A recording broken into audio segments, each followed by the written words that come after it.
Que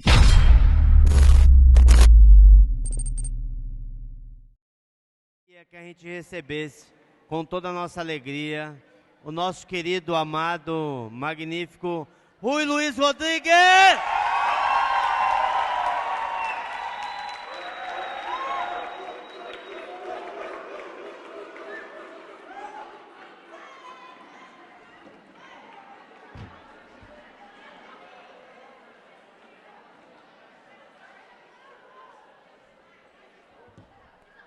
Gente, eu gostei demais desse negócio aí. Vamos lá. Eu queria receber Rui Luiz Rodrigues!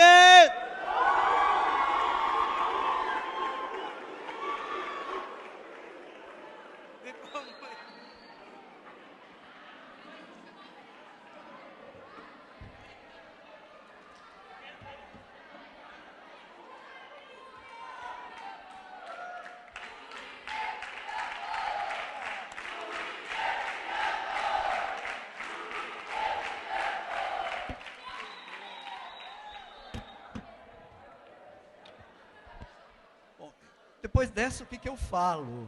O que eu falo? Me ajuda, Silas, eu não sei o que falar mais, né?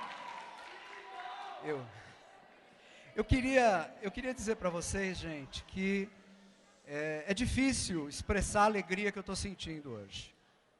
É muito precioso para mim poder estar com vocês, passar esse tempo com vocês desde ontem, e poder trazer para vocês agora um pouco do ministério que Deus colocou na minha vida. Isso é muito precioso para mim. E o ministério que Deus me deu é o ministério de pregar a palavra. É o ministério de pregar e expor a palavra. Não tem muito segredo, é isso que eu tenho que fazer, essa é a habilidade que Deus me deu. Deus me chamou para ser pregador da palavra dele quando eu tinha 12 anos de idade. Eu acredito que eu era um pouquinho mais novo do que muitos de vocês, pouca coisa mais novo. Eu comecei a pregar com 12 anos de idade. E apesar dos muitos percalços da minha vida, se eu estou aqui hoje, é porque esse Deus gracioso que me chamou para ser pregador aos 12 anos de idade, me sustentou e me trouxe até aqui. E o que eu tenho para vocês é esse ministério, não é? Eu não posso fazer nada por mim mesmo, mas eu sei que à medida que eu expuser a palavra de Deus para vocês, à medida que Deus me der graça para expor a palavra a vocês, o Espírito Santo vai comunicar revelação a vocês. Vai abrir os corações de vocês e as mentes de vocês, para que a palavra de Deus faça sentido. Essa palavra santa vai fazer sentido na vida de vocês. E ela vai transformar a vida de vocês. Assim como ela transformou a minha vida quando eu tinha 12 anos de idade. E assim como ela tem transformado a minha vida desde então, nesses 44 anos de caminhada com Deus. Você tem essa expectativa? Sim. Gente, ao mesmo tempo em que eu estou feliz demais, eu estou tremendo. Porque a imagem que eu tenho, eu vou falar bastante de Moisés hoje, a imagem que eu tenho é aquela do capítulo 3 de Êxodo, quando Moisés vê a sarça pegando fogo. Vocês sabem, a sarça é um arbusto do deserto, e o arbusto pegava fogo, mas não se consumia, continuamente pegava fogo, e ele olhou de longe e disse: que coisa curiosa, a sarça queima, mas não se consome, eu vou chegar perto para ver o que está acontecendo. Curioso Moisés, né?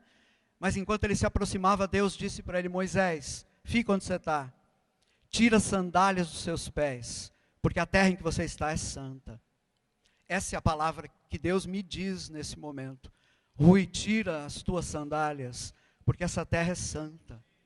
Ela é santa em primeiro lugar porque Deus está aqui. Deus está presente aqui, o mesmo Deus que fez a sarça queimar lá naquele monte, há tanto tempo atrás, está aqui. Por isso esse lugar é santo. Mas esse lugar é santo também porque aqui está o que há de mais importante para Deus. Aqui estão vocês. Vocês são o que há de mais importante para Deus. Alguém tem dúvida disso? Queridos e queridas, o Pai deu o seu próprio Filho por vocês. Não há nada mais importante para Deus do que vocês. Então esse lugar é santo. Com isso em mente, vamos orar. Vamos pedir graça ao Pai. Pai, o Senhor está aqui. Como é maravilhoso estar onde o Senhor está. Como é maravilhoso, Pai, perceber a Tua presença viva entre nós e dentro de cada um de nós. Nós abrimos os nossos corações agora, para que a Tua palavra santa trabalhe dentro de nós. Que o Teu Espírito maneje a Tua palavra agora. E a Tua palavra como espada que é capaz de separar alma e espírito, juntas e medulas. A Tua palavra como martelo que é capaz de espezinhar a pedra. Que a Tua palavra trabalhe em nós e lance um fundamento sólido na nossa vida, para a glória do Teu nome, Pai. Em nome de Jesus. Amém. Amém. Aleluia.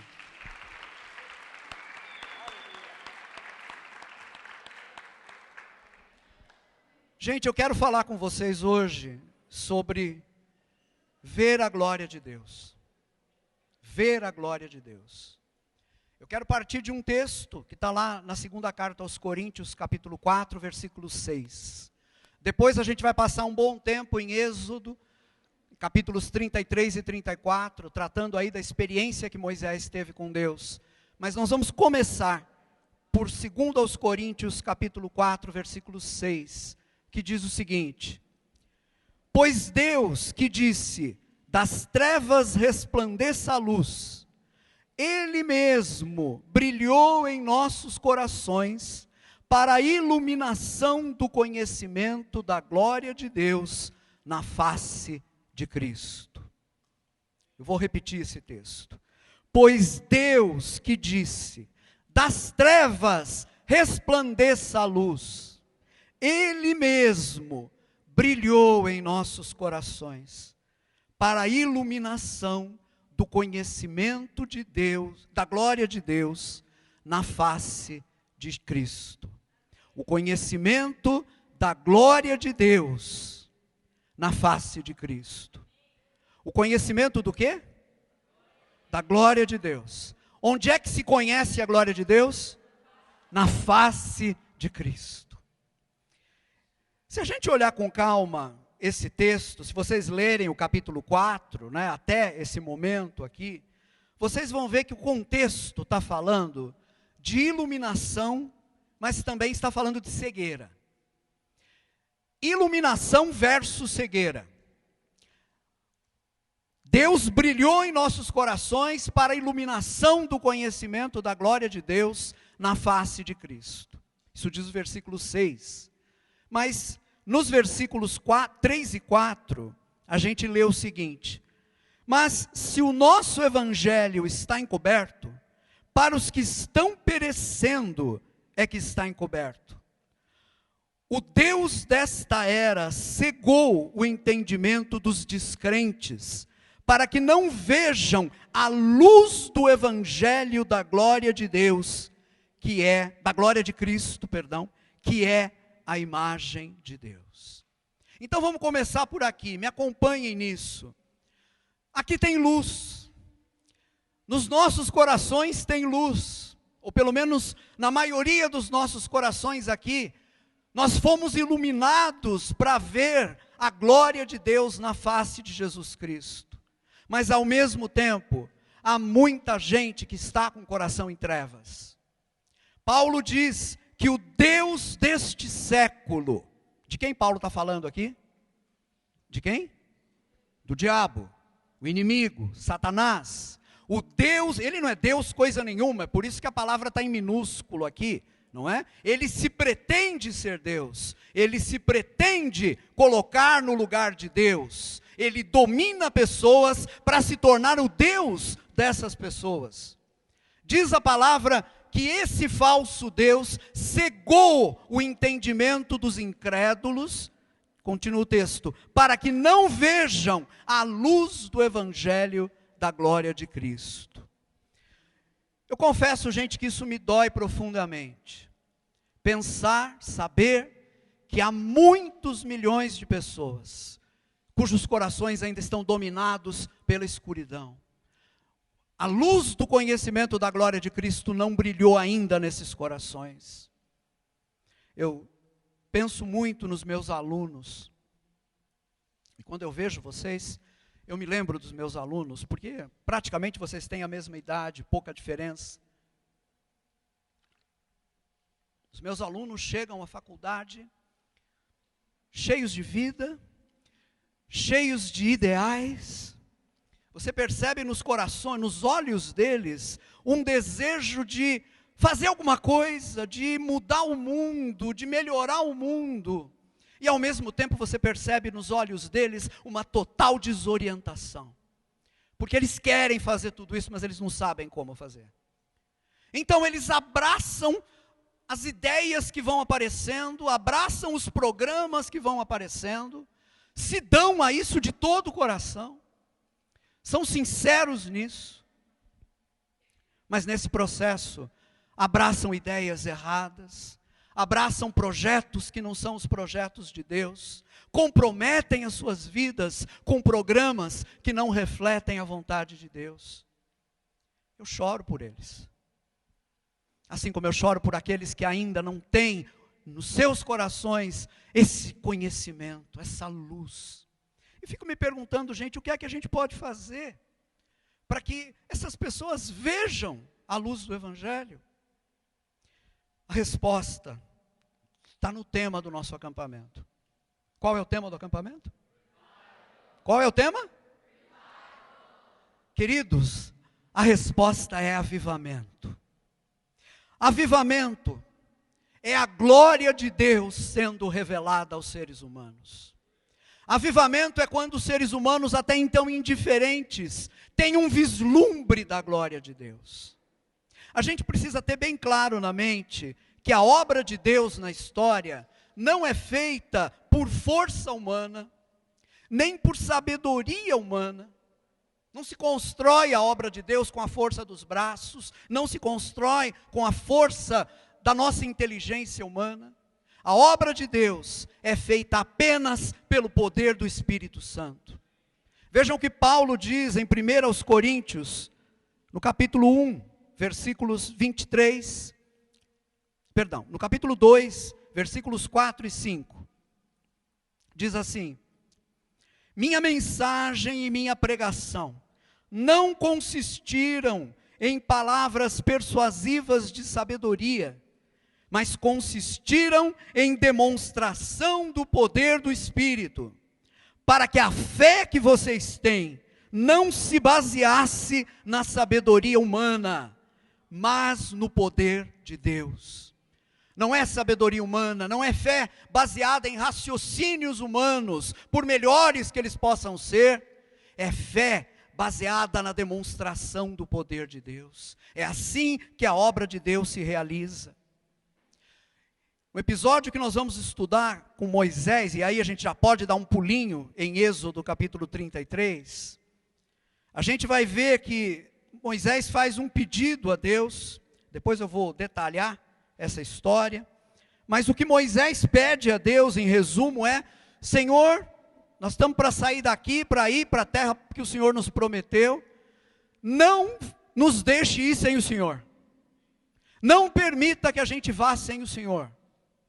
E aí ele vai explicar a razão desse pedido, nos versículos 15 e 16 do capítulo 33 de Êxodo, a gente lê: então Moisés lhe declarou ao Senhor: se não fores conosco, não nos envies. Como se saberá que eu e o teu povo podemos contar com o teu favor, se não nos acompanhares? Que mais poderá distinguir a mim e a teu povo de todos os demais povos da face da terra? Vocês estão entendendo o que Moisés está pedindo para Deus aqui? Ele está dizendo: Senhor, não nos deixem sozinhos, porque que diferencial nós vamos ter se o Senhor não estiver conosco? O que é que vai nos distinguir de todos os demais povos se o Senhor não estiver conosco? O que Moisés está dizendo é o seguinte: o único diferencial é a presença de Deus. Todo o resto pode ser produzido. Todo o resto pode ser criado pela força humana, mas a presença de Deus não pode. Então Moisés diz: a tua presença é o diferencial, é o que vai nos distinguir de todos os demais povos da terra.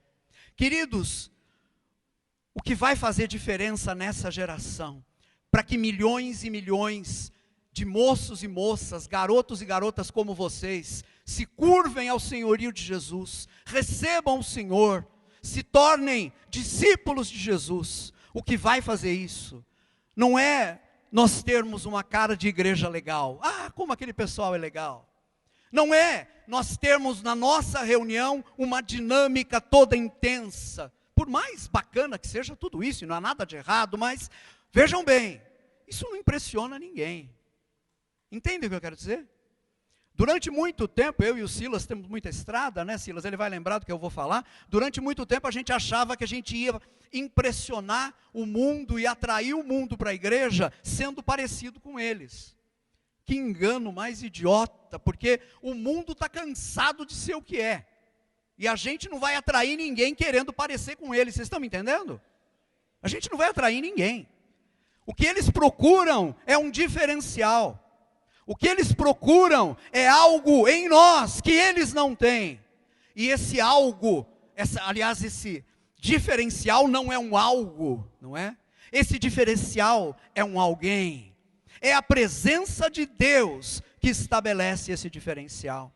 Quando a presença de Deus se revela na igreja, o mundo olha e dá crédito.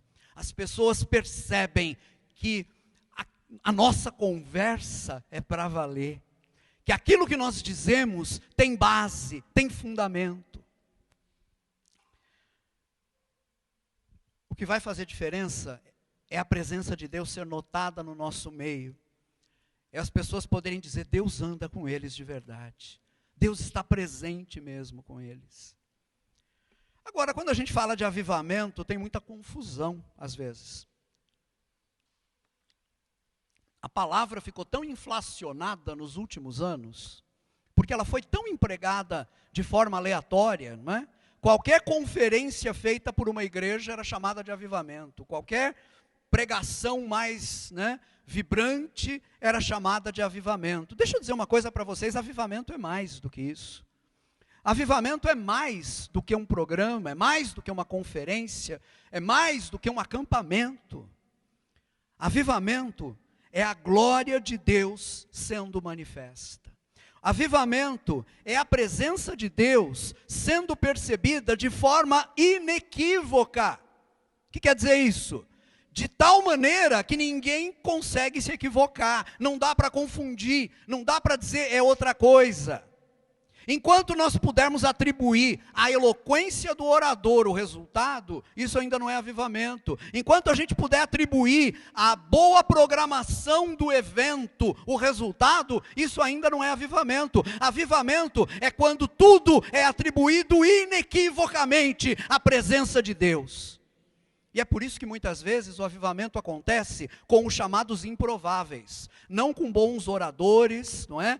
Nem com bons músicos, mas com os improváveis. Os maiores avivamentos da história aconteceram com 2 ou 3 gatos pingados, reunidos uma noite para orar. Faziam lá uma vaquinha para comprar carvão, porque fazia frio, isso foi no século XIX, tinha que botar carvão ali, faziam a vaquinha, compravam carvão, ligavam fogo, ficavam orando, eram desconhecidos, nenhum deles era pastor, nenhum deles era pregador, e no entanto, a partir daqueles 3 ou 4, o Espírito Santo se derramou de tal maneira, na Irlanda, na Escócia, no país de Gales e nos Estados Unidos, que até hoje, nós comemos e bebemos os frutos desse avivamento, nós cantamos os hinos que foram escritos nesse avivamento. Quando 3 ou 4 gatos pingados trazem o mover de Deus, isso é presença inequívoca de Deus. Eu tenho certeza que eu estou falando para uma geração de improváveis. Tem muito improvável aqui, que Deus vai levantar para trazer o avivamento que nós precisamos. Amém? Vocês creem nisso? Queridos, agora deixa eu avançar um pouquinho nessa história de avivamento, porque há uma razão, que eu vou chamar de a principal razão, para nós desejarmos um avivamento. A principal razão para nós desejarmos um avivamento é a glória de Deus. Repita depois de mim: a principal razão para pedir um avivamento é a glória de Deus. O que eu quero dizer com isso? O avivamento não é importante pelos resultados do avivamento. Os resultados do avivamento são fantásticos: conversões, vidas santificadas, ministérios levantados, a obra de Deus sendo feita, transformação na sociedade. São fantásticos os resultados do avivamento. Tem que ser valorizados, são importantes, mas não é por causa deles que nós queremos avivamento. Não é por causa dos resultados, não é pelo bem que ele traz, nem mesmo pelas conversões. E vamos lembrar aqui que conversão é a coisa mais importante, falando em termos humanos, né? Jesus disse que a festa no céu, quando um pecador se arrepende. Um pecador. Então a conversão é algo preciosíssimo para Deus, mas nem sequer as conversões são a principal razão de um avivamento. A principal razão de um avivamento é que Deus seja glorificado nesse avivamento. É a glória de Deus. É que Deus receba a glória que é devida ao nome dEle. A situação de uma igreja sem avivamento não glorifica a Deus. A situação da igreja hoje no nosso país não glorifica a Deus. Dividida, cheia de brigas. Quem frequenta rede social onde tem muito crente, sabe do que eu estou falando, né? Uma igreja que faz alianças prostituídas com o poder político, ou uma igreja que se vende para determinados programas ideológicos, sejam eles quais forem. Uma igreja de pastores corruptos, inseridos no meio do governo. Nada disso produz glória para Deus. Nós precisamos de um avivamento. Nós precisamos chorar diante de Deus, pedindo um avivamento. E temos que orar da maneira correta, dizendo: Deus, envia um avivamento. Não para que a gente fique feliz, embora a gente vai ficar feliz. Não para que a gente faça festa, embora a gente vá fazer festa. Mas envia um avivamento, para que o teu nome seja glorificado. Para que a glória seja dada ao teu nome. Ao teu nome. Agora, tem uma razão pela qual o avivamento é importante também, que é uma razão não a principal, uma das muitas razões subsidiárias. Ele é importante porque ele corrige as nossas perspectivas. Nós embaralhamos as nossas perspectivas com muita facilidade. A gente se atrapalha o tempo todo. Já perceberam isso? Vocês são que nem eu me atrapalho o tempo todo. Minha esposa sabe disso, né? Ela vive comigo há 34 anos e me ajuda a desfazer as besteiras que eu faço, né? É um dos dons específicos da minha esposa é ajudar o marido dela a desfazer as besteiras que ele faz. A gente se atrapalha o tempo todo. E o avivamento corrige as nossas perspectivas. E por que ele faz isso? Porque ele tira os nossos olhos daquilo que nós colocamos indevidamente no centro da nossa vida. De repente a gente vai lá e, apesar de toda a nossa caminhada com Deus, a gente coloca no centro da nossa vida alguém ou algo que não é Deus. E você precisa saber que qualquer coisa que não seja Deus no centro da sua vida é idolatria. O avivamento, a revelação da glória de Deus no avivamento nos purifica. Tira os ídolos das nossas vidas, para que as nossas vidas se tornem um templo santo, dedicado apenas ao Senhor. É isso que o avivamento faz. Avivamento, repito, é a glória de Deus sendo revelada, sendo manifesta. Agora, tendo pensado um pouquinho sobre avivamento, vamos pensar um pouquinho sobre a situação na qual a gente se encontra hoje. Eu vou destacar aqui alguns aspectos apenas, né? Como é que estão as pessoas hoje em relação a Deus? Eu diria que muitos vivem na indiferença em relação a Deus. Vivem na prática como se Deus não existisse. A palavra Deus pode até aparecer na boca deles, na conversa deles, não é? Às vezes por herança mística ou qualquer coisa, até algum tipo de prece ou oração, mas na verdade as pessoas vivem como se Deus não existisse. São totalmente indiferentes a Deus. É uma tristeza dizer isso, mas a maior parte, grande parte dos meus alunos, por exemplo, com quem eu convivo, são assim. Vivem assim. São pessoas... Eu sou professor numa faculdade de filosofia, isso quer dizer que a maioria dos meus alunos são pessoas que vêm das camadas médias e inferiores da sociedade, né? Gente de origem mais humilde, mais pobre, são os alunos que eu tenho. Mas os alunos que chegam para mim ali, que chegam e com os quais eu trabalho, apesar de virem de famílias que talvez até tenham tradições religiosas, já chegam meio que banhados numa indiferença por Deus, né? E você percebe, eu diria até que a coisa mais difícil é ouvir lá no instituto onde eu dou aula, a palavra Deus, né? A não ser que seja numa piada, numa chacota, alguma coisa assim. São pessoas indiferentes a Deus. Você conhece gente indiferente a Deus? Conhece pessoas que vivem assim? Que vivem como se Deus não existisse?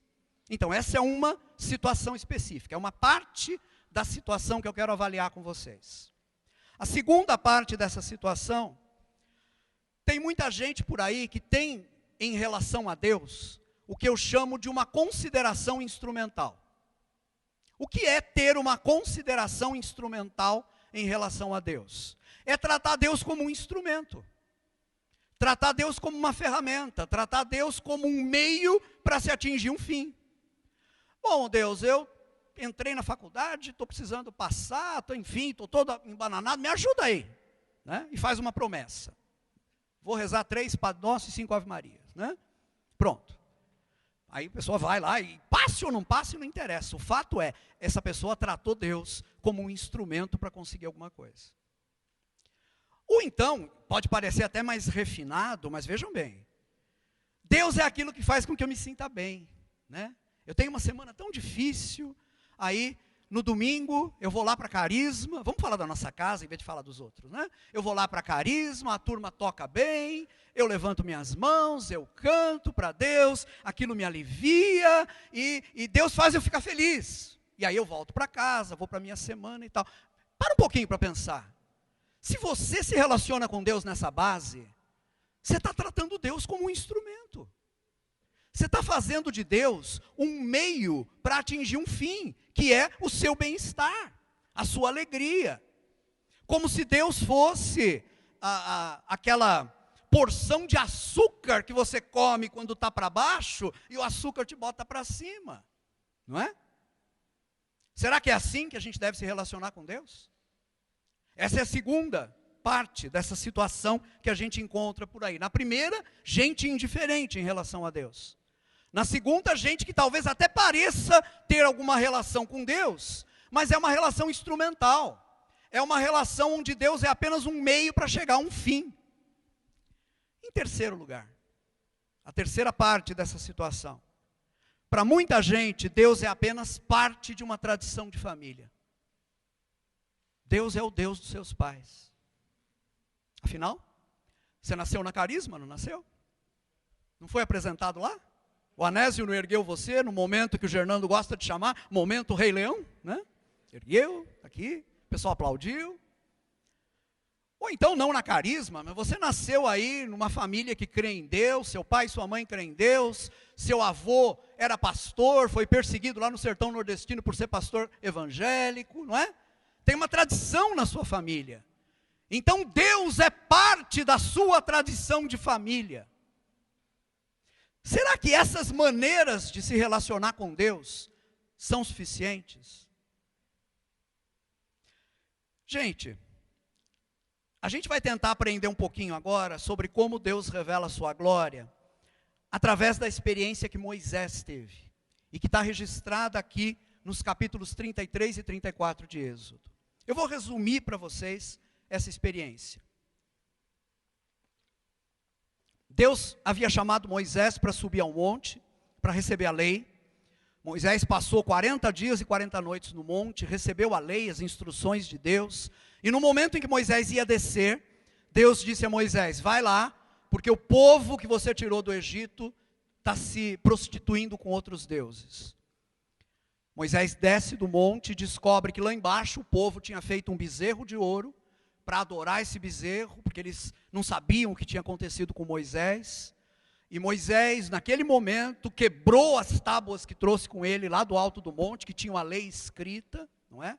Repreendeu aquele povo, destruiu aquele bezerro. Mas na sequência, Deus disse para Moisés: eu não vou com vocês para a terra que eu prometi. Eu vou mandar um anjo meu. Esse anjo vai abrir o caminho para vocês, vai fazer vocês chegarem bem lá, mas eu mesmo não vou, porque vocês são um povo de dura cerviz. Vocês sabem o que é dura cerviz? Cerviz é isso aqui, ó. Faz esse movimento e bate na sua nuca. Isso aqui é cerviz, né? O que é ser um povo de dura cerviz? O hebraico é uma língua muito visual. Dura cerviz é o cara que tem o pescoço duro e não consegue fazer isso, ó. Entendem? Não consegue abaixar. Esse ato de abaixar a cabeça é um ato de submissão a Deus. Esse ato de abaixar a cabeça é o ato de submissão a Deus, de se render a Deus, se render ao senhorio de Deus. Um povo de dura cerviz é o povo que não consegue se render a Deus, porque deseja continuar sendo dono da própria vida. Deus disse então: eu não vou com vocês. Aí Moisés começa a interceder ardorosamente, e é quando ele diz para Deus: Deus, se o Senhor não for com a gente, não faça a gente ir para lá. E aí Deus atende o pedido de Moisés e diz: eu vou com vocês. Mas aí Moisés vai além do que ele tinha pedido, e a gente vai entender que teve aqui um crescimento na trajetória de Moisés, eu vou ver isso com vocês, mas Moisés vai além do que ele pediu, e diz: Senhor, eu vou pedir outra coisa agora, me mostra a tua glória. E aí Deus responde para Moisés, ele diz para Moisés exatamente como ele iria revelar a ele a sua glória. Esse é o contexto, né, desses dois capítulos. O capítulo 34 é esse momento em que Deus revela a Moisés a sua glória. Agora, eu queria que vocês notassem que são fatos esses aqui que ocorreram com Moisés. Ô gente, nós não estamos falando de história da carochinha aqui. Nós estamos falando de coisas que aconteceram no tempo e no espaço. Na época de Moisés não havia relógio de pulso, mas se houvesse relógio de pulso, o relógio de pulso de Moisés marcaria uma hora quando ele subiu para o monte, quando Deus apareceu para ele, quando Deus revelou a glória para ele, o relógio marcaria esse tempo, porque isso aconteceu na história. Vocês estão me entendendo? Agora, não apenas se trata de alguma coisa que aconteceu na história com Moisés, mas se trata também de algo que aponta para além do próprio Moisés. Porque essa revelação que Deus faz da sua glória a Moisés, também nos fala sobre a revelação que Deus quer fazer da sua glória para mim e para você, para cada um de nós. Para a gente entender o que aconteceu nos capítulos 33 e 34, a gente tem que pensar primeiro um pouco na trajetória de Moisés, né?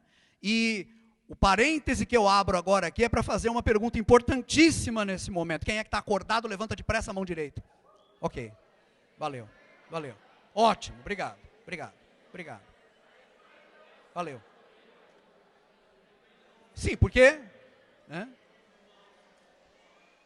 Eu poderia, se eu fosse assim, um pouco mais místico, eu diria, né? Deus me disse que um espírito do sono pegou alguém, né? Mas o sono eu sei que não é espírito, o sono é sono mesmo, né? Depois de tanto tomo água hoje, não tem como não ficar com sono, né?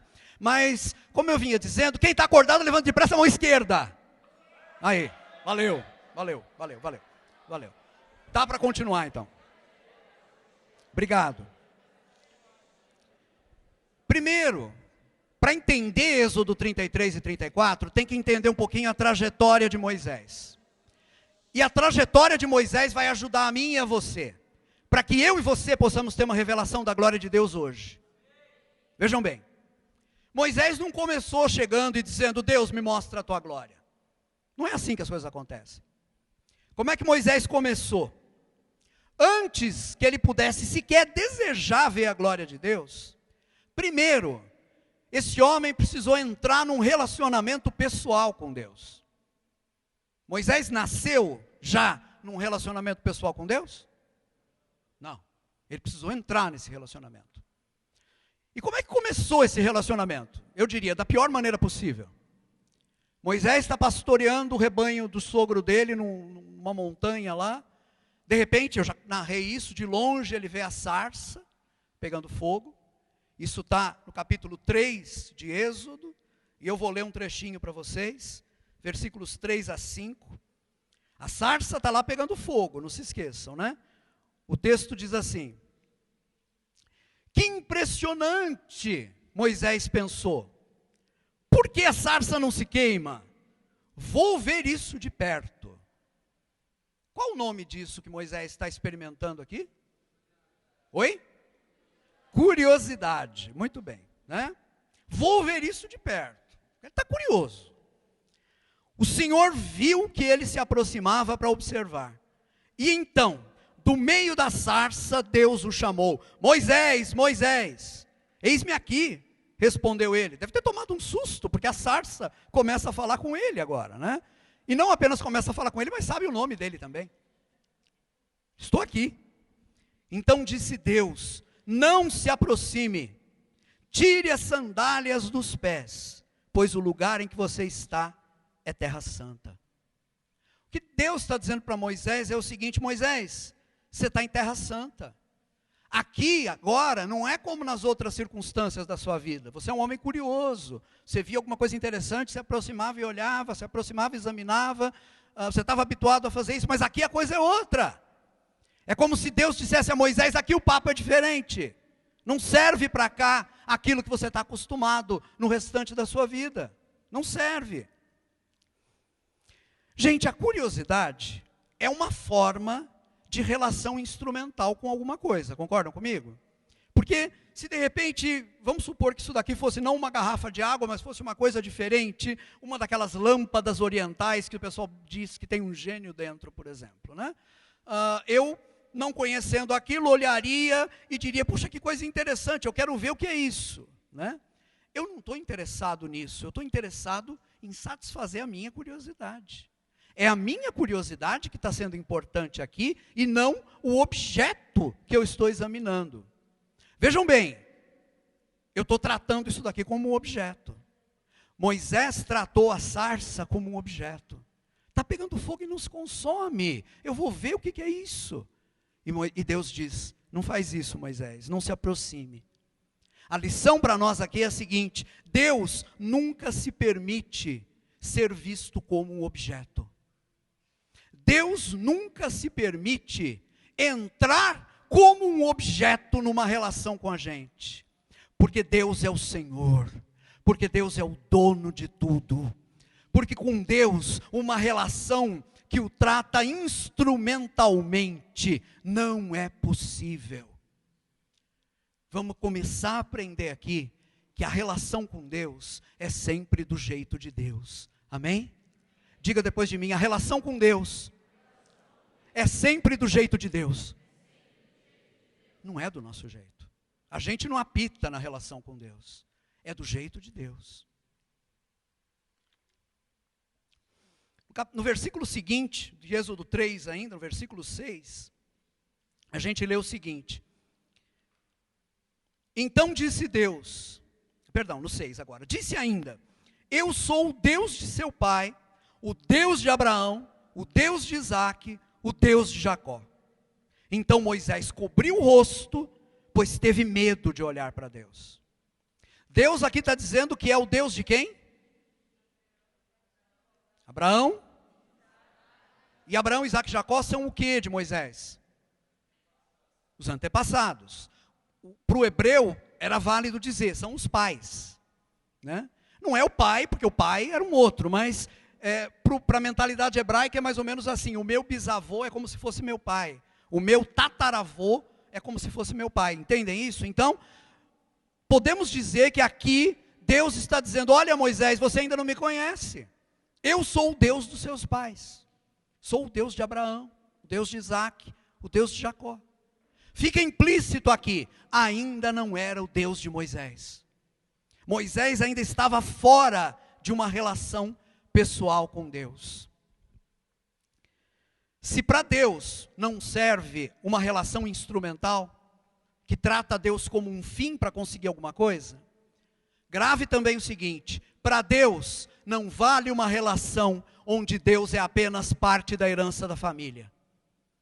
Junto com o carro velho do avô, com a roupa da tia, não sei o que, não é? Deus entra ali como um item também de tradição. Esse tipo de relação não vale para Deus. Agora, se a gente avança no livro de Êxodo e vai de novo para o capítulo 33, a gente percebe uma mudança enorme em Moisés.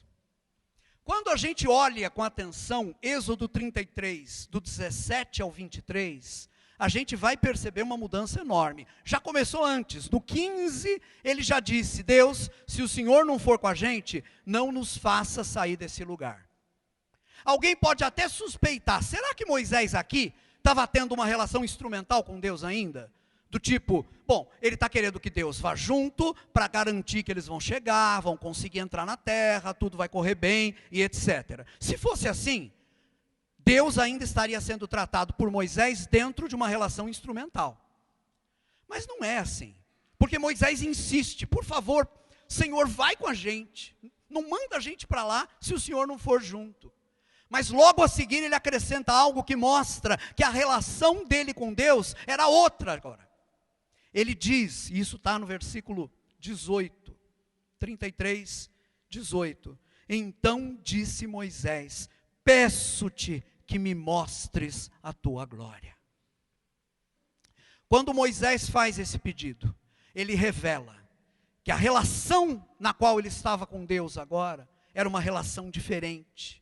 Ele cresceu, ele saiu de uma relação instrumental com Deus para uma relação pessoal com Deus. Uma relação onde Deus não é mais o meio para se atingir alguma coisa, mas Deus é agora o objetivo, não o objeto, o objetivo, o alvo dessa relação. Amém? Vocês estão me acompanhando?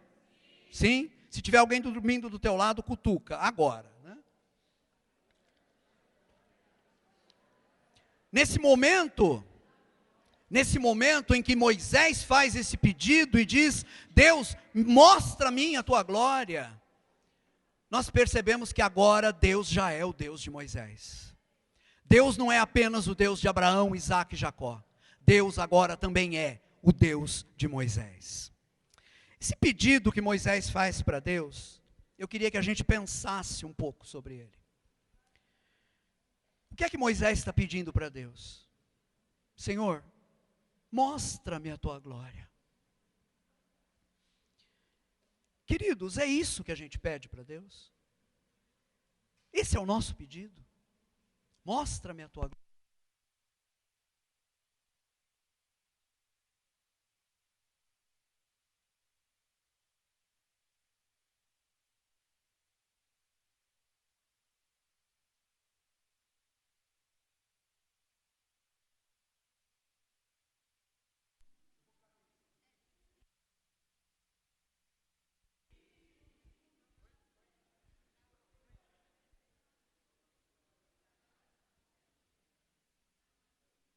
Alô?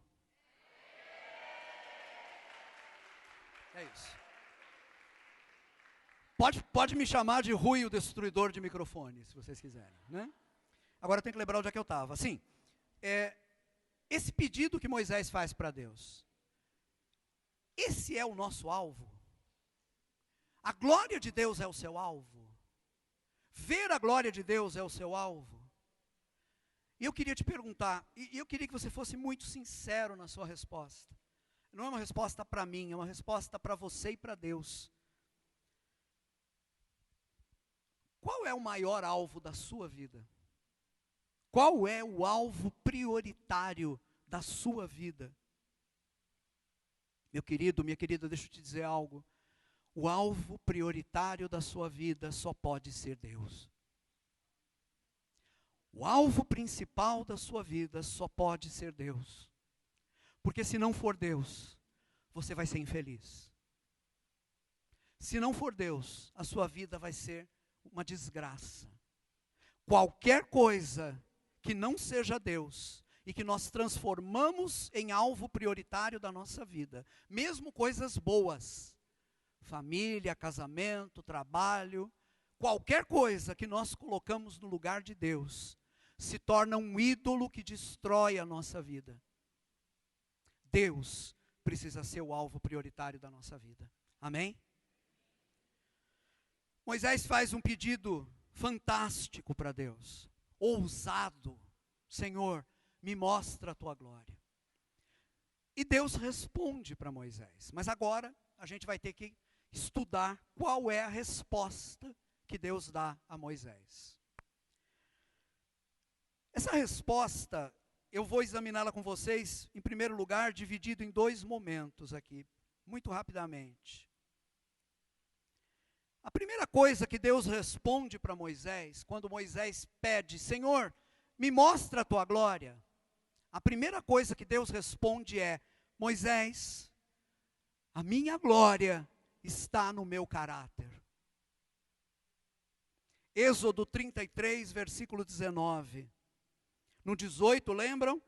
Moisés tinha pedido, peço-te que me mostres a tua glória. 19. E Deus respondeu, diante de você farei passar toda a minha bondade, e diante de você proclamarei o meu nome, o Senhor. Terei misericórdia de quem eu quiser ter misericórdia, e terei compaixão de quem eu quiser ter compaixão. Se vocês olharem no capítulo 34, versículos 5 e 7, vocês vão encontrar a mesma resposta. Diz assim, então o Senhor desceu na nuvem. Vejam, aqui é o momento em que Deus está mostrando a glória dele para Moisés, no capítulo seguinte, né? Então o Senhor desceu na nuvem, permaneceu ali com ele, e proclamou o seu nome, o Senhor. E passou diante de Moisés, proclamando, Senhor, Senhor, Deus compassivo e misericordioso, paciente, cheio de amor e de fidelidade, que mantém o seu amor a milhares e perdoa a maldade, a rebelião e o pecado. Contudo, não deixa de punir o culpado, castiga os filhos e os netos pelos pecados de seus pais, até a 3ª e a 4ª geração. Meu Deus do céu, isso é sério. Deus, mostra a tua glória para mim. Moisés, você sabe bem o que você está pedindo? Você quer me conhecer mais intimamente, Moisés? É isso, Deus está dizendo para Moisés. Você deseja que eu te mostre a minha glória? Então você precisa saber que eu sou santo. Você precisa saber, Moisés, que a minha glória está no meu caráter. Queridos e queridas, peçam a Deus agora sim, Pai, me mantenha acordado mais um pouquinho, por favor. Porque eu preciso ouvir o que o Rui vai dizer. Faz essa oração aí dentro de você. Isso aqui é muito importante. A glória de Deus é o caráter de Deus. Vamos esmiuçar esse negócio aqui? O que é que Deus está dizendo? O que é que Ele está chamando de caráter dele aqui? No versículo 19 do 33 de novo, né? A primeira coisa que eu quero observar, Deus é bondoso e misericordioso. Êxodo 33, a primeira parte do versículo 19, diante de você farei passar toda a minha bondade. E depois diz, terei misericórdia. Ou então, se a gente olhar no capítulo 34, versículos 6 e 7, a primeira parte do 7, Senhor, Senhor, Deus compassivo e misericordioso, paciente, cheio de amor e de fidelidade, que mantém o seu amor a milhares e perdoa a maldade, a rebelião e o pecado. Primeiro traço do caráter de Deus, Deus é misericordioso, Deus é bondoso. Queridos e queridas, que consolo isso nos dá. Nós não estamos nas mãos de um Deus indiferente.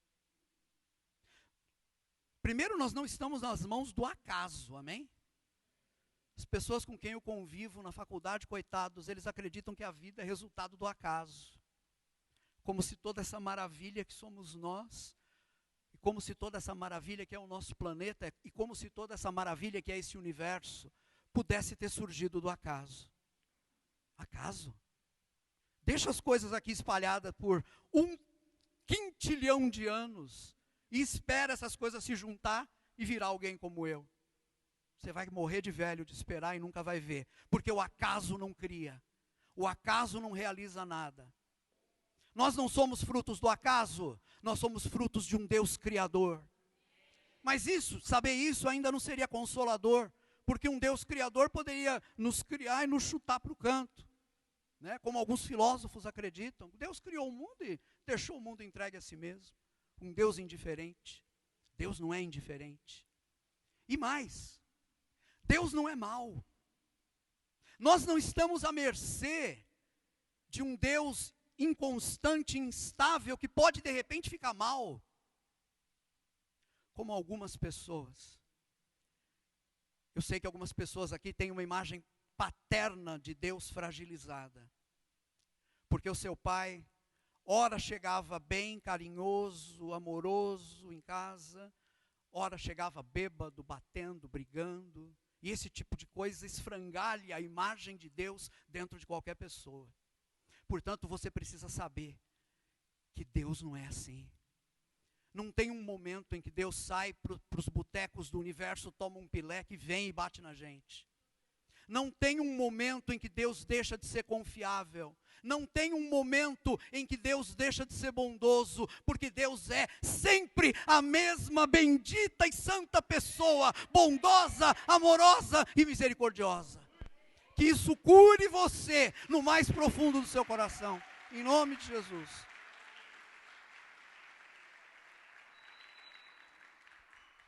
Deus é bondoso, isso faz parte do caráter de Deus. Mas tem mais. Está dizendo aqui que Deus é soberano na sua bondade. Isso aqui é um segundo traço do caráter de Deus. Ele é soberano na sua misericórdia. O que é que diz o versículo 19? Deus diz: terei misericórdia de quem eu quiser ter misericórdia. E terei compaixão de quem eu quiser ter compaixão. O que significa isso? Significa que nada obriga o amor de Deus, entendem? As nossas emoções e o nosso amor são muitas vezes obrigados, são conduzidos, né? Você não escolhe, muitas vezes, quem está perto de você para você amar. Você nasceu numa família, aquela família é a sua família. Você não escolhe, né? Você vai amá-los. Agora, Deus é totalmente livre no seu amor. Isso quer dizer que você nunca vai poder dizer para Deus assim: Deus, né, o Senhor me ama, né, porque fazer o quê? O Senhor, né, me fez mesmo, então o Senhor tem que me amar de algum jeito, né? Não, Deus não tem que amar você de jeito nenhum. Deus não está obrigado a amar você de jeito nenhum. Deus ama você por livre vontade dEle. Eu terei misericórdia de quem eu quiser ter misericórdia. Deus é soberano no seu amor. Nada condiciona o amor de Deus. E se nada condiciona o amor de Deus, isso quer dizer que o amor de Deus por nós não está dependendo da nossa instabilidade. Vocês entendem o que eu quero dizer? Enquanto você for bonzinho, Ele te ama, senão Ele não te ama. Não, porque o amor de Deus é toda iniciativa dEle, nasce nele, brota nele. A misericórdia de Deus nasce de Deus, brota de Deus. Deus é a fonte dessa misericórdia e nada obriga Deus a fazer isso. É totalmente livre, é totalmente gracioso. Esse é o segundo traço do caráter de Deus. O terceiro: Deus é bondoso, Deus é misericordioso. A misericórdia de Deus é livre, não é? Mas ao mesmo tempo, Deus age com justiça. Deus não deixa de punir o culpado. Está aqui no capítulo 34. Última parte do versículo 7. Ele mantém o seu amor a milhares, ele perdoa a rebelião, a maldade e o pecado, contudo, não deixa de punir o culpado.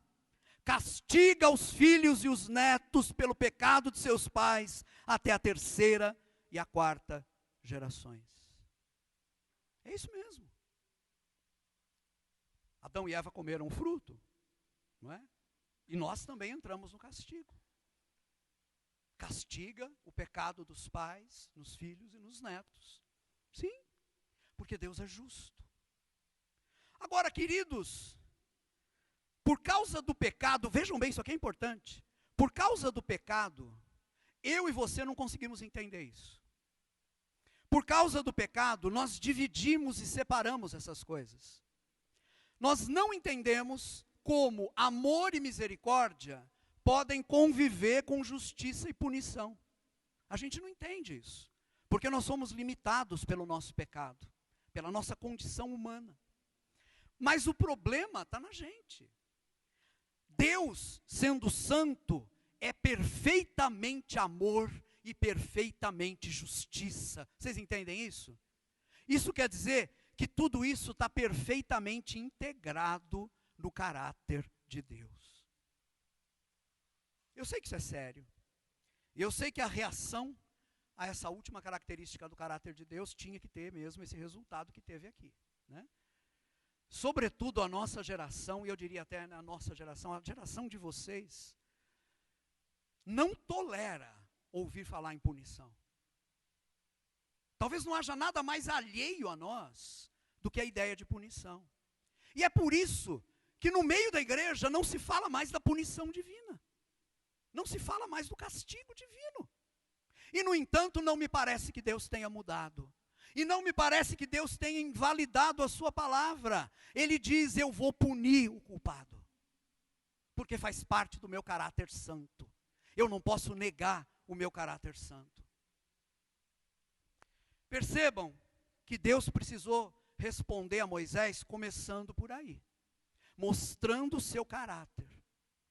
Se ele não fizesse isso, se nós não entendêssemos isso, se nós não entendêssemos que Deus é santo, nós nunca poderíamos nos aproximar dele. Percebem isso? Se nós não entendermos o caráter de Deus, nós nunca vamos poder contemplar Deus. Pode parecer um paradoxo, mas para que a gente se aproxime de Deus, primeiro a gente tem que entender a distância que nos separa dele. Parece um paradoxo, mas é verdade. Para que a gente se aproxime de Deus, primeiro nós temos que entender a distância que nos separa dele. Hebreus capítulo 12, versículo 14 diz, sem santidade ninguém verá o Senhor. Por quê? Porque Deus é santo. E se o ser humano vive longe de Deus e não é santo, há algo enorme que o separa de Deus. Primeira parte da resposta de Deus a Moisés, então, é essa. Moisés, você quer que eu te mostre minha glória? Ok. Primeiro compreenda, a minha glória é o meu caráter. Agora vamos ver a segunda parte da resposta. A segunda parte da resposta é, a glória de Deus não pode ser vista. A glória de Deus não pode ser vista. Poxa, Moisés está pedindo, Deus começa com toda essa introdução e agora vai dizer que a glória de Deus não pode ser vista? Capítulo 33, versículo 20. E acrescentou, é Deus falando, você não poderá ver a minha face, porque ninguém poderá ver-me e continuar vivo. Isso aqui é decisivo, ninguém. Ninguém é ninguém. Para esse Deus que é santo, para esse Deus cuja glória está no seu caráter, o pecado humano é um problema sério. Está aqui outra coisa que caiu de moda, a palavra pecado. Pior ainda, que o mundo não acredite que há pecado, eu compreendo, porque o mundo está fora de Deus. O problema é quando a igreja deixa de achar que o pecado é algo que deve ser tratado. O problema é quando a pregação deixa de apontar o pecado como um problema sério do ser humano. Aí está o problema. Queridos, diante da glória de Deus, o ser humano sozinho, o ser humano em pecado, o ser humano natural, é aniquilado. O que é que a glória de Deus faz? Se ela se revela ao ser humano em pecado, ele é aniquilado, pulverizado. Quem é que tem imaginação de desenho animado aqui? Alguém tem? Sabe o que é a imaginação de desenho animado? É imaginar as coisas que nem no desenho animado. Pensa num personagem de desenho animado, ou de game, se você preferir, sendo pulverizado. Esse é o efeito da glória de Deus sendo revelada sobre alguém que está em pecado. Pulverizado. Desaparece. A nossa rebelião, o nosso desejo de viver para nós mesmos, se chama pecado. O que é o pecado? É o desejo de levar minha vida do meu próprio jeito. É o desejo de ser independente de Deus. É o desejo de ser dono do meu próprio nariz. Isso é pecado. A Bíblia chama isso de pecado, e a Bíblia nos define o pecado da seguinte maneira. Primeiro, o pecado é algo que nos separa de Deus. Repita depois de mim: o pecado me separa de Deus. Isaías capítulo 59, versículo 2, diz: mas as suas maldades separaram vocês do seu Deus. Os seus pecados esconderam de vocês o rosto dele. Por isso, ele não os ouvirá. O pecado faz o quê com a gente em relação a Deus? Separa a gente de Deus. Em segundo lugar, o pecado é algo que faz a gente perder de vista a glória de Deus. Capítulo 3 de Romanos, versículo 23 diz: pois todos pecaram e estão destituídos da glória de Deus. Você sabe o que é ser destituído? É ter direito a alguma coisa e deixar de ter. Você tem direito a uma herança, mas por alguma razão alguém vem e tira esse direito de você. Você foi destituído. O que é que nos destitui da glória de Deus? O pecado. Repita depois de mim: o pecado me destitui da glória de Deus. Destituir da glória de Deus significa que eu não posso mais ver a glória de Deus, por causa do pecado. Então o pecado é ou não é alguma coisa séria, gente? O pecado é o maior problema do universo. E tanto é assim, que o pecado, para ser resolvido, o problema do pecado, para ser resolvido, custou a vida do Filho de Deus. O santo e perfeito Jesus, que nunca pecou, precisou morrer para que o problema do pecado fosse resolvido. Então, por favor, não me digam que o pecado não é um problema sério. Em terceiro lugar, o pecado, além de nos separar de Deus, além de nos destituir da glória de Deus, de nos impedir de ver a glória de Deus, o pecado nos mata. Romanos capítulo 6, versículo 23, pois o salário do pecado é a morte, mas o dom gratuito de Deus é a vida eterna em Cristo Jesus, nosso Senhor. O salário do pecado, a recompensa pelo pecado, o pagamento pelo pecado é o quê? A morte. Primeiro, morte espiritual, porque você está aqui, está me vendo, está me ouvindo, eu estou olhando para você, eu vejo o brilho nos seus olhos, mas você está morto por dentro. Você está morto por dentro, no seu espírito. Morte espiritual. Segundo lugar, morte física. Pode ser agora, um problema qualquer de saúde, pode ser daqui a 10 anos, pode ser daqui a 80 anos. Morte física. Em terceiro lugar, se não houver conversão e arrependimento, morte eterna. Condenação. Separação eterna de Deus. Não estou falando de inferno de desenho animado, caldeirão do diabo, tridente. Eu estou falando de uma eternidade inteira longe de Deus, sem nenhuma das coisas que nos distraem agora, plenamente conscientes do vazio da nossa vida, e sem nenhuma possibilidade de ter acesso a Deus novamente. O nome disso é morte eterna. O pecado é ou não é um problema sério? O pecado é um problema sério. Se a coisa é tão séria, Como é que Deus poderia atender o pedido de Moisés? Como é possível Deus nos revelar a sua glória? Eu vou terminar descrevendo para vocês as duas providências que Deus tomou para poder nos revelar a sua glória. Amém? Vocês estão ainda comigo aqui? Aguentam mais um pouquinho? Maravilha, gente firme, estou gostando de ver. Primeira coisa que eu tenho que dizer para vocês, tem que ficar muito claro para todo mundo que está aqui hoje. Deus quer revelar a sua glória. Amém? Vira para quem está do teu lado e diz para ele, olhando nos olhos, Deus quer revelar a sua glória a você. Amém. Aleluia. Aleluia. Vejam que coisa fantástica. Olha só, que loucura.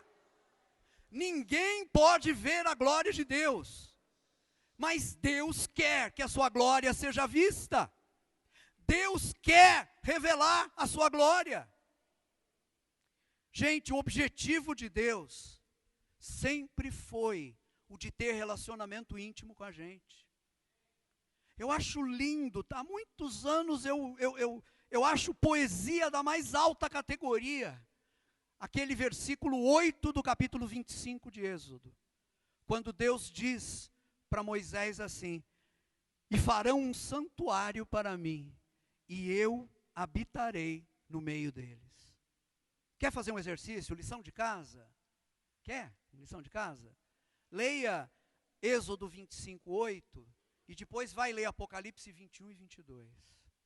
Você vai ver Deus falando, farão um santuário para mim, para que eu possa habitar no meio deles. E lá em Apocalipse você vê a descrição profética disso se cumprindo. O santuário eterno, onde nós vamos habitar com Deus para sempre.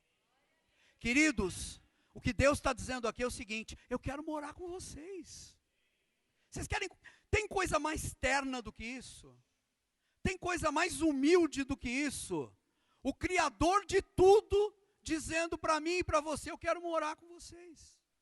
Eu quero estar junto de vocês. Eu quero estar perto de vocês. Então que fique claro, Deus quer revelar a sua glória. Agora, Deus revela a sua glória apenas do seu jeito. Tem um jeito e é apenas desse jeito. É do jeito de Deus e não do nosso jeito. E qual é o jeito de Deus? Qual é a sua maneira de nos revelar a sua glória? Deus revela a sua glória na face de Cristo. Pois Deus que disse, das trevas resplandeça a luz, Ele mesmo brilhou em nossos corações para a iluminação do conhecimento da glória de Deus na face de Cristo. Aleluia. Eu não sei se vocês sabiam, mas essa experiência de Moisés em Êxodo 33 e 34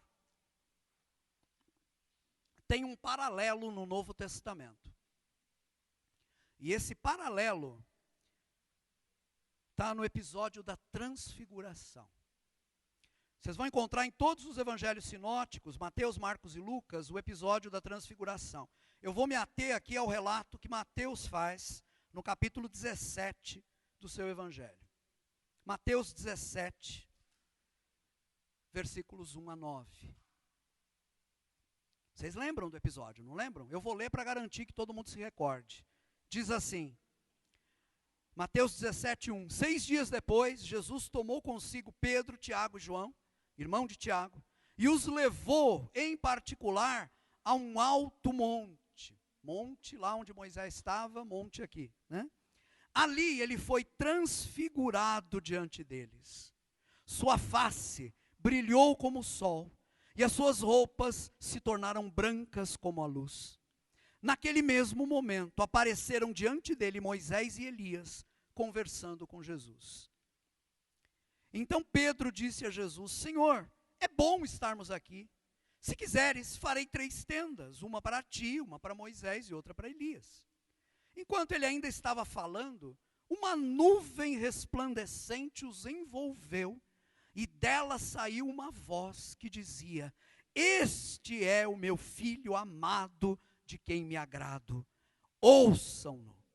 Ouvindo isso, os discípulos prostraram-se com o rosto em terra e ficaram aterrorizados. Mas Jesus se aproximou, tocou neles e disse: levantem-se, não tenham medo. E erguendo eles os olhos, não viram mais ninguém, a não ser Jesus. Enquanto desciam do monte, Jesus lhes ordenou: não contem a ninguém o que vocês viram, até que o Filho do Homem tenha sido ressuscitado dos mortos. Nós vamos encontrar, eu não tenho tempo para fazer todos os paralelos agora, mas nos 2 episódios, no monte lá onde Moisés está e vê a glória de Deus, e o monte da transfiguração, nós vamos encontrar os mesmos elementos. Agora, o que fica claro no relato da transfiguração, e por isso o relato da transfiguração completa aquela experiência e vai além daquela experiência de Moisés, o que fica claro no relato da transfiguração é que é em Jesus que Deus revela a sua glória. Percebem isso? É em Jesus. Jesus é a maneira de Deus. Jesus é o caminho pelo qual Deus revela a sua glória. Para completar isso, me permitam destacar mais uma passagem, uma das que eu mais gosto no Novo Testamento, porque tem um caráter muito pessoal nela, e eu tenho certeza que vai fascinar vocês também. Segunda carta de Pedro, lá no finzinho do Novo Testamento, segunda carta de Pedro, capítulo 1. Mais ou menos 40 anos depois do episódio da transfiguração, vocês lembram que Pedro, Tiago e João estão junto com Jesus lá em cima? Pedro é quem tem a ideia tola de fazer 3 tendas, né? Já já a gente fala disso. Mas mais ou menos 40 anos depois desse episódio, um detalhe. Lembram do que eu falei de Moisés? A experiência de Moisés foi fato histórico, certo? Sim ou não? A experiência desses 3 com Jesus no Monte da Transfiguração também foi um fato histórico. Eles subiram para o monte num determinado momento do tempo, ficaram ali algumas horas e desceram do monte. Eles não estavam numa coisa mística, eles estavam na história. A glória de Deus não se revela em nenhuma situação mística, além do tempo e do espaço. Isso aí é baboseira. A glória de Deus se revela na história, porque é na história que nós estamos. É na história que está o sofrimento humano. É na história que está o ser humano que Deus ama acima de tudo. E é na história, portanto, que a glória de Deus precisa se revelar. Amém? Então, não dê crédito a quem disser para você, de repente, que isso aqui não é história, porque isso aqui é história. Isso é fato histórico. E Pedro está dizendo a mesma coisa. Como eu dizia, 40 anos depois, mais ou menos, ele vai recordar o que aconteceu. Vocês podem imaginar Pedro, já velho, ele já devia ser meio de meia idade quando se tornou discípulo de Jesus. Já era casado, tinha sogra, né? Imagina esse homem talvez já idoso, né? E naquele tempo, 70 anos já era muito tempo. Agora ele está escrevendo para os discípulos a sua carta. E aí ele se recorda do que aconteceu, ele traz à memória a experiência que ele teve. E ele narra essa experiência. Versículo 16 de 2 Pedro 1, até o versículo 18. De fato, não seguimos fábulas engenhosamente inventadas, quando lhes falamos a respeito do poder e da vinda de nosso Senhor Jesus Cristo. Ele está dizendo aqui, não contamos nenhuma história da carochinha para vocês. Não contamos nenhuma fábula, né? Ao contrário, nós fomos testemunhas oculares da sua majestade. Do que ele está falando? Ele continua. Ele recebeu honra e glória da parte de Deus Pai, quando da suprema glória lhe foi dirigida a voz que disse: este é o meu filho amado, de quem me agrado. Nós mesmos ouvimos essa voz vinda dos céus, quando estávamos com ele no Monte Santo. Vai um recado aqui para você agora. Quando o diabo soprar no seu ouvido, e ele faz isso perversamente, tudo que ele faz é perverso. Quando o diabo soprar no seu ouvido assim, será que essas histórias que estão na Bíblia são verdade mesmo? Lembrem do velho Pedro dizendo aqui, nós ouvimos essa voz quando estávamos com ele no Monte Santo. A voz de Deus foi ouvida pelos ouvidos humanos de Pedro. Vimos a sua glória, fomos testemunhas oculares da sua majestade. Gente, o que esse texto está nos dizendo é que Jesus Cristo é o lugar onde a glória de Deus se revela. A glória de Deus não se revela em nenhum outro lugar, a não ser em Jesus Cristo. No episódio da transfiguração, estão lá com Jesus, Moisés e Elias, conversando com ele. E Pedro tem a ideia louca de fazer 3 tendas. Olha que maravilha, Jesus, né? O nosso Jesus, olha que companhia seleta Jesus está, né? Moisés e Elias, maravilha, o negócio aqui está muito bom, vamos fazer 3 tendas, uma para cada um. Queridos e queridas, Pedro estava equiparando os 3. Pedro estava colocando Moisés e Elias no mesmo nível de Jesus. Por isso a ideia de fazer 3 tendas. A voz se manifesta e o pai diz: este é o meu filho amado. O Silas, que tem cabeça de desenho animado mais do que eu, imaginaria uma seta luminosa, né, apontando assim para a cabecinha de Jesus, dizendo: este é o meu filho amado. Nesse momento, o momento da voz, uma nuvem os envolveu, os discípulos se apavoram, né, se prostram, fecham os olhos, cobrem o rosto, e quando eles abrem os olhos de novo, que versículo maravilhoso é esse, Mateus 17:8, a ninguém mais viram, senão a Jesus. Salvação é, a ninguém mais você vê, senão a Jesus. Ser cristão é não ver mais nada e nem ninguém, a não ser Jesus. No sentido de que somente Jesus recebe a nossa confiança. Somente Jesus se torna o alvo da nossa vida. Somente na face de Jesus Cristo se reflete a glória de Deus. Amém? Vocês ainda estão acordados? Sim? Maravilha! Uhul!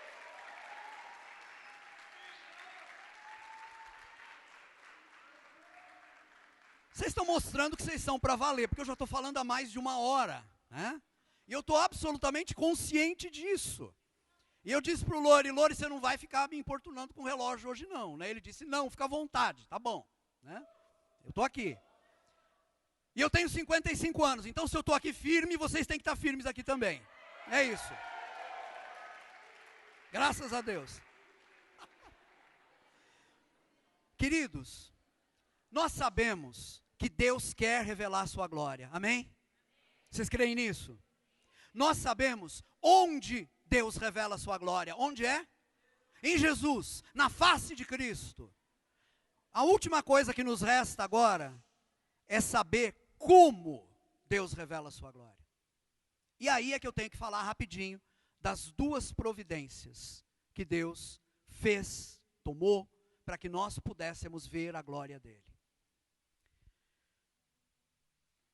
A primeira dessas 2 providências é o encobrimento. Repita depois de mim: encobrimento. Encobrimento é o ato de encobrir, né? Encobrimento. Dá uma olhada em Êxodo 33, versículo 22. Êxodo 33, versículo 22, diz assim: quando a minha glória passar, eu o colocarei. Deus está dizendo para Moisés como é que ele vai mostrar a glória dele, né? Quando a minha glória passar, eu o colocarei numa fenda da rocha e o cobrirei com a minha mão até que eu tenha acabado de passar. Gente, que coisa bonita! Moisés quer ver a glória de Deus, mas Deus não pode mostrar a glória dele para Moisés, porque Moisés ia virar poeira cósmica. Então o que é que Deus diz? Eu vou colocar você na rocha, tem uma rocha perto de mim. Eu vou colocar você numa fenda da rocha e eu vou cobrir você com a minha mão, para que a minha glória possa passar. O que é esse encobrimento? Deus não pode manifestar a glória dele ao ser humano de forma total, porque isso aniquilaria a gente.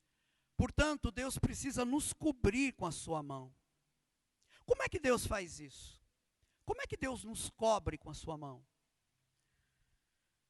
Deus encobre, queridos e queridas, a sua glória em Cristo. Na pessoa de Jesus, Deus encobriu a sua glória. Do que eu estou falando? Eu estou falando daquilo que está escrito lá em Filipenses, no capítulo 2. Filipenses, capítulo 2, do versículo 6 ao 8. Fala sobre Cristo Jesus, que embora sendo Deus, não considerou que o ser igual a Deus era algo a que devia apegar-se, mas esvaziou-se a si mesmo, vindo a ser servo, tornando-se semelhante aos homens. E sendo encontrado em forma humana, humilhou-se a si mesmo e foi obediente até a morte, e morte de cruz.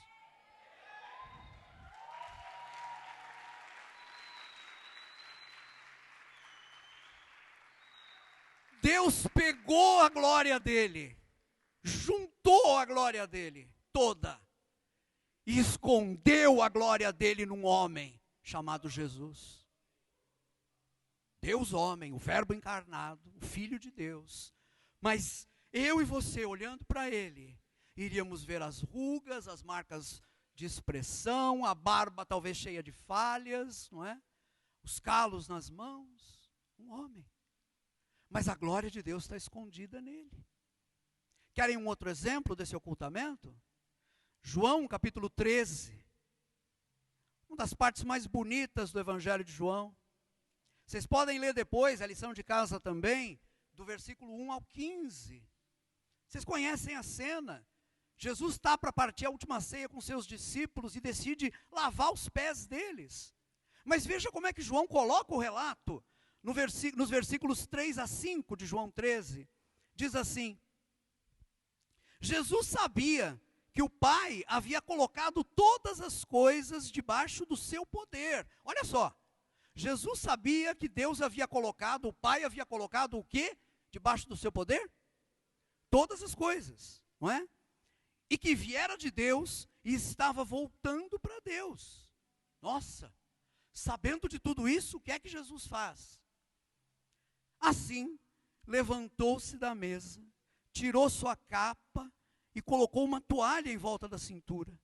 Depois disso, derramou água numa bacia e começou a lavar os pés dos seus discípulos, enxugando-os com a toalha que estava em sua cintura. Ele se despiu da capa porque essa era a atitude de um escravo. Ele se cingiu com a toalha, né? E como escravo, ele foi lavar os pés dos seus discípulos. Nesse homem que lava os pés dos discípulos, a glória de Deus está encoberta nele. A glória de Deus está ali, escondida nele. E eu posso dar para vocês o exemplo máximo desse encobrimento. Esse encobrimento está na cruz.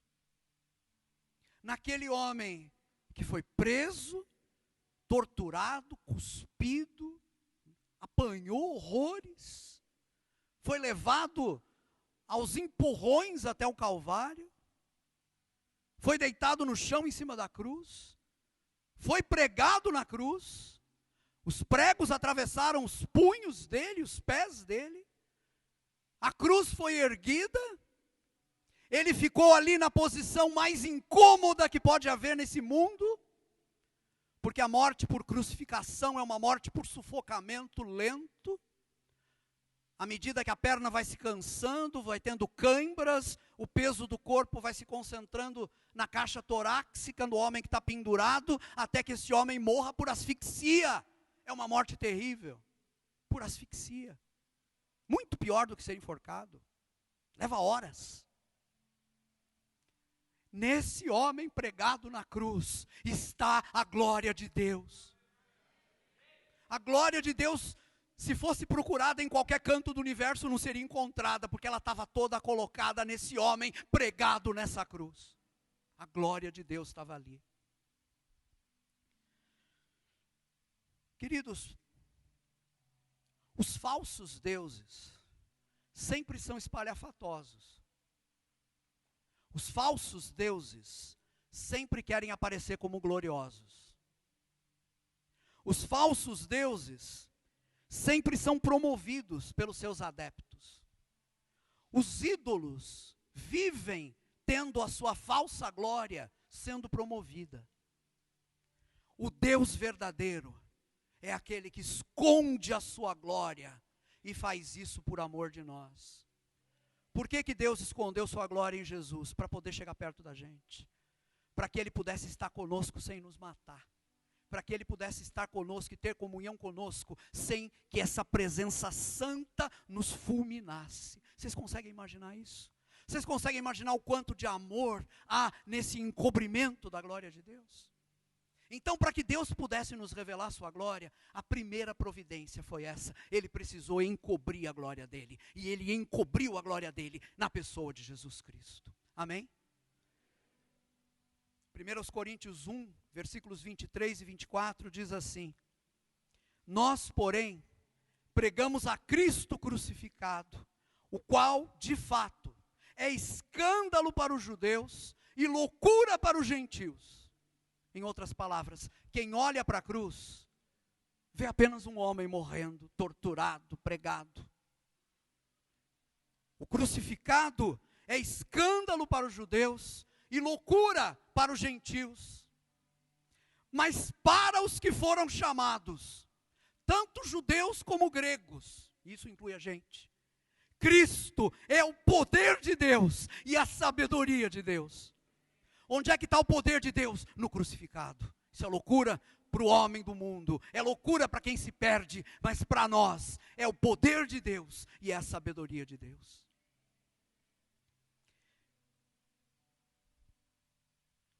O encobrimento foi necessário. Agora, a segunda resposta, a segunda providência, também é tão importante quanto essa. A segunda providência é proteção. Pela última vez, volte comigo para Êxodo 33. Nos versículos 20 a 23, a gente lê o seguinte: e acrescentou, Deus acrescentou: você não poderá ver a minha face, porque ninguém poderá ver-me e continuar vivo. E prosseguiu o Senhor: há aqui um lugar perto de mim, onde você ficará em cima de uma rocha. Quando a minha glória passar, eu o colocarei numa fenda da rocha. Repita depois de mim e diga: Deus me coloca na fenda da rocha. Eu o colocarei numa fenda da rocha e o cobrirei com a minha mão até que eu tenha acabado de passar. Então tirarei a minha mão e você verá as minhas costas, mas a minha face ninguém poderá ver. Tem algumas coisas aqui que precisam de ênfase, né? O texto está dizendo: você não poderá ver a minha face, Moisés, mas tem um lugar aqui perto de mim, em cima da rocha. E principalmente essa passagem: eu colocarei você numa fenda da rocha. Então tirarei a minha mão e você verá as minhas costas, me verá pelas costas. Na cruz, não temos apenas o encobrimento da glória de Deus, oculto no crucificado. Temos isso, e isso é importante. Agora, por mais importante que seja esse encobrimento, por mais importante que seja o fato de que o próprio Deus, na pessoa do Filho, se fez carne, habitou entre nós, esteve conosco, a encarnação do Verbo, pôde estar perto de nós e ter comunhão conosco, por mais importante que seja isso, isso ainda não esgota a obra de Jesus, porque isso não seria suficiente. Vocês entendem? Não seria. É uma medida importante e necessária essa aproximação que dependeu do encobrimento, mas na cruz, nós temos também proteção. O que quer dizer isso? Na cruz, nós somos protegidos por Deus das consequências da justiça e da santidade de Deus sobre nós. Quais seriam as consequências da justiça e da santidade de Deus sobre eu e sobre você, se não fosse a cruz? A justiça de Deus nos mataria. A santidade de Deus nos dissolveria, e isso seria justo, porque nós somos culpados, amém? Porque nós somos pecadores, porque nós carregamos o pecado dos nossos pais e o nosso também. A santidade de Deus nos mataria, a justiça de Deus nos condenaria para sempre, Mas isso não aconteceu, porque Deus nos pôs na fenda de uma rocha. Que isso? Que fenda de rocha é essa? Que lugar é esse, onde Deus nos protege da sua própria santidade e da sua própria justiça? A rocha é o Calvário, onde nós somos protegidos como alguém que é protegido numa fenda, enquanto os nossos pecados são punidos em Jesus. Eu tenho que pedir que você venha comigo na sua imaginação agora para o Calvário. Faz um exercício de imaginação comigo. Na tradição da igreja, ontem foi o dia que nós celebramos a crucificação do Senhor. Cristo está pregado na cruz. E você, Deus colocou você numa fenda da rocha. Você sabe que o Calvário é uma colina, é uma rocha, é um rochedo. No alto desse rochedo, Cristo foi crucificado. Deus colocou você numa fenda dessa rocha. Sobre Jesus, desaba o temporal da ira de Deus. Porque o que é que disse Êxodo 34? Deus deixa de punir o pecado? Eu pergunto a vocês, Deus deixa de punir o pecado? Não! Deus não pode deixar de punir o pecado. Deus precisa punir o pecado, porque Ele é justo. Pois bem, o pecado está sendo punido em Jesus. A ira de Deus se derrama sobre Jesus, enquanto você está abrigado na fenda da rocha. A ira de Deus se derrama sobre Jesus, para que você possa contemplar a glória de Deus, livre para sempre do seu pecado. Para sempre.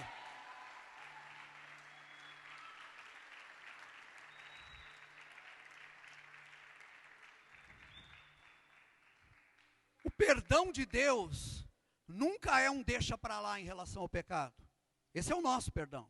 Deixa para lá, não foi nada. Não foi nada? Custou tudo para Deus. O pecado nunca é tratado como um deixa para lá por Deus.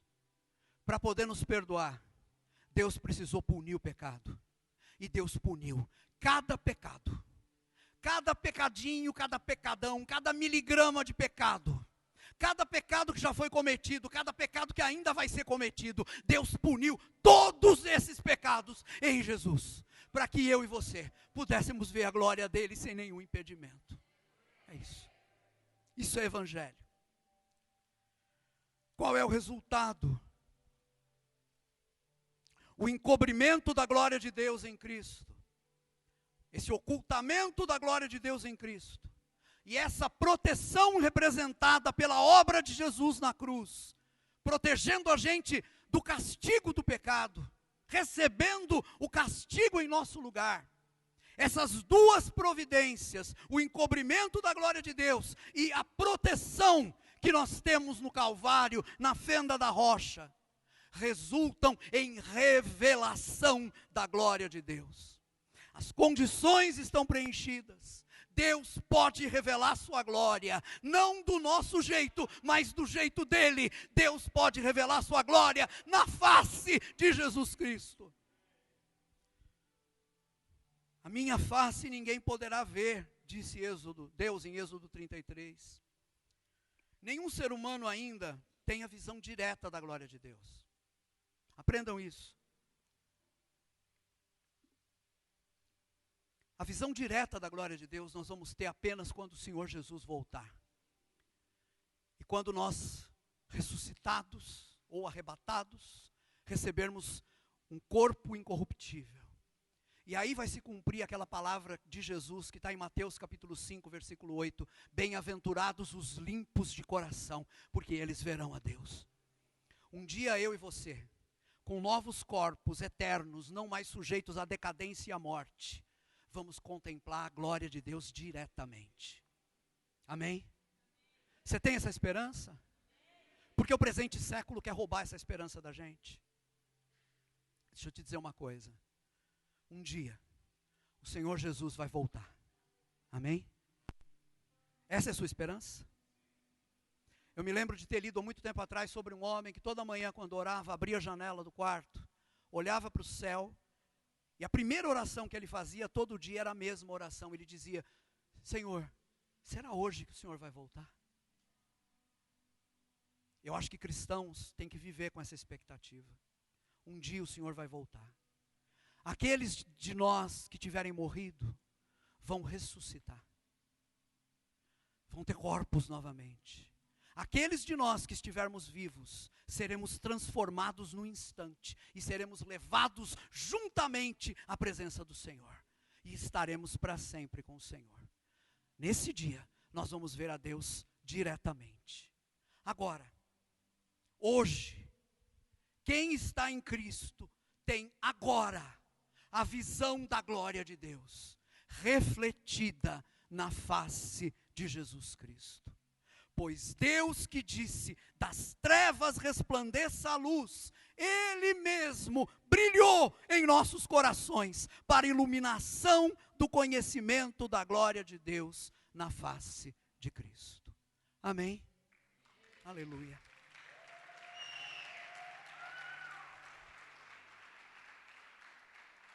Isso é um milagre.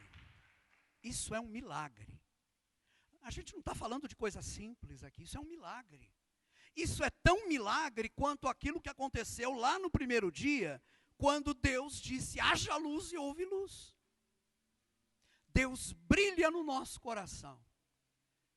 E a gente vê a glória de Deus na face de Jesus. Eu quero aplicar essa palavra a nós agora, em dois momentos, de duas maneiras. Em primeiro lugar, eu queria pedir que vocês ficassem em pé comigo.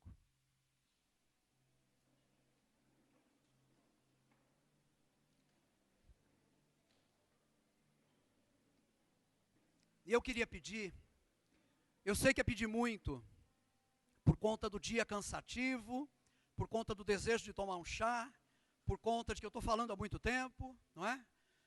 É pedir muito, eu sei, mas eu preciso de toda a atenção de vocês agora, nesses minutos. Eu sei que Deus quer imprimir nos corações de muitos de vocês agora uma revelação nova da glória de Deus na face de Jesus Cristo. Quem faz isso não sou eu, é Deus. Mas a gente vai se colocar em condições de deixar Deus fazer isso com a nossa vida. Amém? Amém? Convido você a fechar os olhos. E eu queria te convidar também a muito suavemente repetir esse nome, Jesus. Diga Jesus. Repita esse nome, audivelmente. Repita esse nome. Repita. Vá repetindo esse nome. Eu vou orar. E enquanto eu oro, você vai continuar repetindo esse nome. Diga Jesus, Jesus, Jesus, Jesus.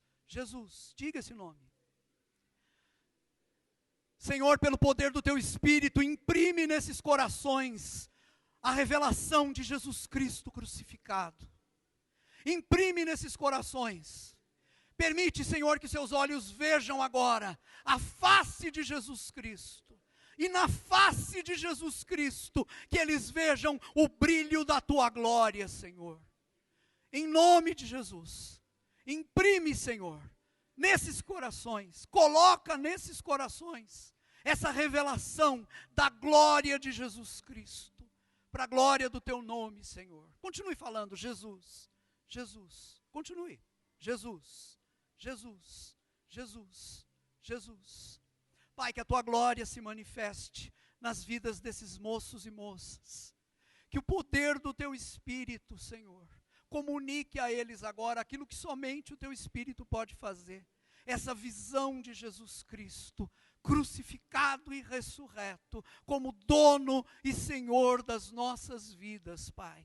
Para a glória do Teu nome, Senhor. Faz isso, Pai. Coloca agora esse fundamento na vida desses irmãos e irmãs. Para a glória do Teu nome, Senhor. Para a glória do Teu nome, Pai. Em nome de Jesus. Em nome de Jesus. Em nome de Jesus.